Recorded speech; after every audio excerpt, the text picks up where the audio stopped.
soy mamá de Ángeles, de la tribu, ¿no? Estoy asistiendo yo hace mucho tiempo ya a la iglesia.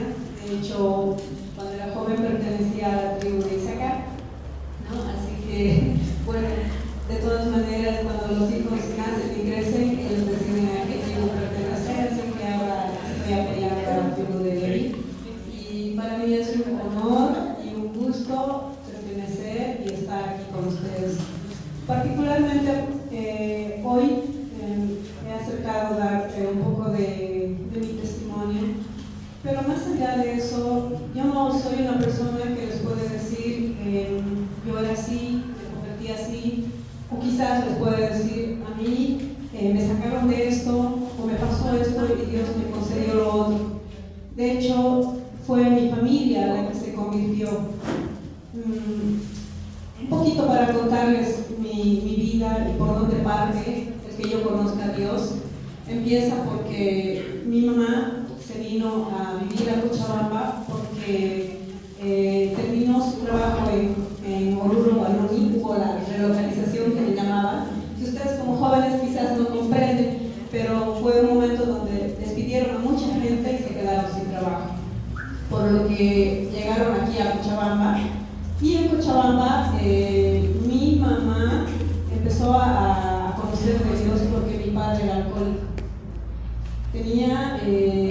Yo tenía conocimiento de Dios, he tenido conocimiento de Dios a los 6 años.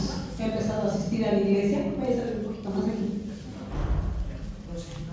Empezó a asistir a la iglesia a los 6 años de edad, por ese motivo, porque mi mamá se acercó a Dios para poder evitar que mi papá siga en el alcoholismo. Entonces pasó que mi papá sí se convirtió, pero a veces lleva mucha fuerza de voluntad salir de una, no sé cómo llamarle, una adicción que le llaman, pero creo que es más allá, va más allá si uno no puede, ¿no? Entonces mi padre no la logró, pero sí mi madre los empezó a llevar a la iglesia gracias a eso, porque mi madre era católica y mi madre también tenía que ser monjita, pero los planes de Dios no eran aquellos, ¿no? para nuestra vida. Así que de esa manera es que yo empecé a asistir a la iglesia a los 6 años de edad. Desde ahí es que empiezo de a poco. Mi padre falleció cuando yo tenía 8 años, mi mamá se quedó viuda con 2 hijas. Mi hermana, que la conocen también, Madeiva, y yo. Mi madre tuvo que batallar sola durante todo el tiempo, la hizo de padre, de madre, y la verdad es que no la pasamos muy bien. Costó, es difícil. Quizás ustedes, como hijos, nunca van a entender el papel de un padre hasta que lo sean. Es complicado decirles cómo actúa un papá, cómo actúa una mamá, solamente hasta que el papá o se es papá o se es mamá. Y es ahí en los zapatos que recién se puede entender cómo vivieron nuestros papás, cómo nos sacaron adelante, ¿no? Como verán, es difícil y fue difícil. De hecho, para mí estudiar, solo puedo decir que vi la mano de Dios en cada parte de mi vida, en cada etapa, en colegio, en la escuela. Muchas veces yo no podía participar ni en horas cívicas porque mi mamá no tenía dinero para poderme pagar un alquiler para un traje.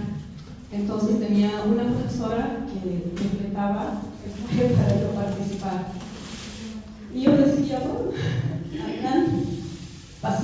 Llegué al colegio y no tenía para comprar libros porque mi mamá tampoco podía pagarme. Pero sí había personas que me prestaban sus fotocopias y estudiaba de ello. En colegio yo decía, quiero ser de una vez profesional.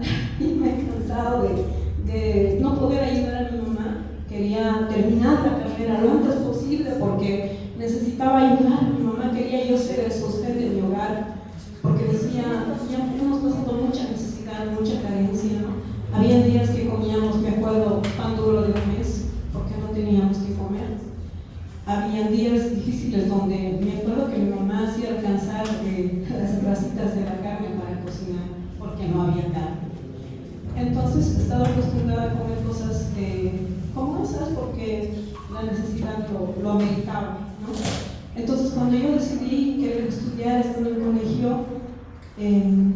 mire, hubieron personas como familiares míos que me dijeron, tú no la vas a lograr, porque, a ver, cuando mi papá falleció, lo enterraron acá en Cochabamba, pero sus papás decidieron llevárselo a Huaruni, donde él pertenecía, y llegaron un tiempo para poder sacar los huesos de mi papá y llevárselo. Entonces una tía vino y me dijo, yo le decía, no lleven a mi papá, por favor, en mi inocencia, no lleven a mi papá, ¿no? Y ella me dijo, no, tenemos que llevarlo al lado donde están sus papás, ahí van a estar, y ahí yo le decía, pero no, cuando yo sea grande, cuando yo sea profesional, voy a ir y me lo voy a traer a mi papá, porque quiero que esté aquí conmigo. Y mi tía me dijo, no, quizás no con maldad, no lo sé, pero me dijo, falta saber si terminarás colegio, falta saber si terminarás la universidad. Entonces, esas palabras se quedaron tan grabadas en mi corazón que yo dije, un día la voy a lograr. No voy a descansar hasta no ser algo en esta vida. Si no tengo, voy a tener, yo voy a esforzarme. ¿Y cómo es Dios? Que cuando terminé el colegio no estaba entrando a la universidad porque no había plata. Yo ya ayudaba a trabajar, a mi mamá trabajaba, pero lo que trabajaba alcanzaba para comer y para pagar las deudas que mi padre había dejado a mi madre. Teníamos una casa en préstamo que nos estaban botando de la casa, pero Dios es tan bueno, ¿no? Que ha impedido con un juicio que no nos saquen de ahí, pero había que pagar, ¿no? Entonces, todo el dinero que mi mamá ganaba era solo para eso. Ni siquiera a veces comíamos bien, siempre era para pagar y pagar y pagar. Así que yo salí del colegio y me quedé casi como un año sin estudiar, un semestre. Y en el otro semestre mi mamá me dice, estudia una carrera técnica, no, pagamos poquito, pero estudia para que trabajes. Y de pronto me pidieron una institución para ser un técnico de prótesis dental, ¿no? Lo que no me gustaba, yo quería ser arquitecto como mi papá era arquitecto, deseaba de corazón construir casas y demás, pero la medicina que no me llamaba la atención. Para ustedes que están en colegio deben saber, por ejemplo, a mí no me gustaba y no entendía que era un cóncavo y un convexo, no entendía, no entraba en mi cabeza, y decía, yo que voy a estudiar medicina. Pero miren cómo Dios toca los corazones, que una persona de otra iglesia vino a mi casa, a tocar la puerta de mi casa, era un monaguillo de un padre del barrio, a ofrecerme una beca para estudiar. Pero tenía que estudiar en ese momento. Entonces, no había más carrera para poder entrar que odontología. Y ahí, de esa manera, con la beca de ese padre, que yo digo, Dios mueve corazones, como cuando hay lo que dice, cuando Dios manda, hasta el diablo obedece, ¿no? Entonces, yo no sé qué vio Dios en mí, que cada paso que yo daba, Él me cuidaba, me guiaba y me daba siempre la salida. Y hasta el momento, por eso es que les digo que yo no tengo un testimonio de vida de pronto que me sacó de aquí, a mí me sacó de muchos, no me sacó de uno, y me puso en muchos lugares. Cada persona que está aquí tiene un propósito de vida para Dios, y así es que Dios nos manda. Hace rato el pastor y el hermano también habló de David. Yo creo que, si ustedes se dan cuenta, para hacerlo rey a David, no le dio una corona, le dio un Goliat al que tenía que enfrentarse. Porque en cada edad que ustedes tengan, 10, 12, 14, 15, 18, 20, 22, no sé, vayan cumpliendo más años, les aseguro, cada año que ustedes cumplan como jóvenes van a tener dificultades de diferentes maneras, de diferentes modos. Créanme que hoy, estando parada aquí, tengo una dificultad también muy grande que estoy pasando. Y la verdad es que solo es Dios que nos está sustentando. Quizás no logramos comprender, pero quizás lo único que tenemos que decir nosotros no es decirle a Dios cuán grande es nuestro problema, sino al problema cuán grande es nuestro Dios. Porque tenemos un Dios maravilloso, que a pesar de que nosotros no lo veamos todos los días, Él nos mira. Y lo único que nos toca a nosotros es levantarnos como jóvenes en las mañanas y lo primero que hacer es darle gracias a Dios y leer su palabra o escuchar un pedazo de palabra. Cada persona está escogida por Dios para algo. Y termino con esta historia, hermanos. Escuché algo así como esto. Dice que un joven llegó a lo de un sabio y le dijo: nadie me valora, nadie me quiere, enséñame, ¿qué hago? Porque todos me desprecian, me hacen a un lado y yo no sé qué hacer, enséñame, ayúdame, sácame de este problema. Y el sabio le dijo: ok, pero primero tú me vas a ayudar a mí con un problema que yo tengo. Entonces el sabio se sacó su anillo y le dijo: ve y vende este anillo en el mercado, pero me traes, paga, y que no sea menos de una moneda de oro. El joven fue al mercado, ofreció el anillo y la gente que se le acercaba le decía: no, ¿cómo te voy a pagar una moneda de oro? Eso no vale una moneda de oro. Con suerte te puedo dar una ropa, algo mínimo. No, vales por esto. No, ni siquiera. Te intercambio por algo, pero no. Entonces el joven regresó a lo del sabio y le dijo: nadie me quiere dar una moneda de oro por esto. Me estás dando algo que no tiene precio. Y le dijo: ok, lleva esta misma moneda de oro al joyero de la esquina y dile que yo te mandé.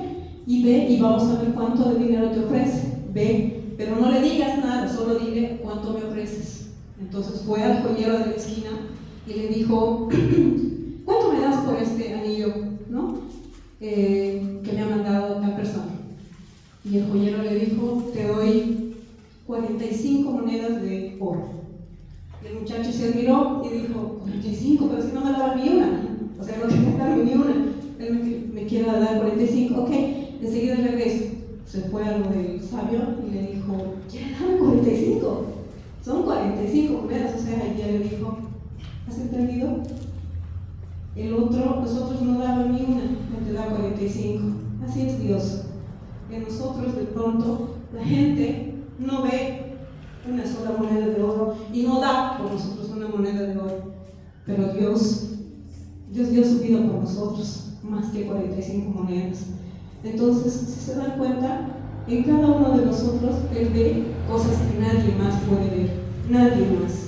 Solamente Él sabe cómo nos ha hecho a su imagen y semejanza, de diferentes tamaños, colores, razas, de diferentes corazones también, porque no todos tenemos el mismo don. Yo puedo tener el don de dar, tú puedes tener el don de servir, tú puedes tener el don de palabra, tú puedes tener el don de evangelizar, el don de cantar. Entonces cada quien sirve y debe dar a Dios del modo en el que Él conoce. Quizás es solamente un poquito de mi aprendizaje y de lo que yo también puedo transmitir para con ustedes. En cada etapa de su vida, Dios valora mucho lo que ustedes hacen y lo que ustedes viven para Él, ¿no? Y sé que ustedes no están perdiendo el tiempo en la iglesia, porque la mejor herencia que un padre puede dejar a sus hijos es conocer de Dios. Y el que ustedes estén en este lugar, realmente es la mejor herencia que un padre ha podido plantar en ustedes. Y ustedes vayan creciendo, Dios los va a ir podando, con dolor, sí, pero para que den fruto, ¿no? Y ese es nuestro mayor anhelo. Debemos nosotros ser agradecidos y sobre todo valorarnos y aprender a sujetarnos de Dios en cada etapa de nuestra vida. Y van a ver en cada cosa que hagan la mano de Dios. Créanme, solamente en el amanecer ya es importante, porque hay mucha gente que está luchando por vivir. No crean que el que nos salga el sol para unos y para otros no es duro.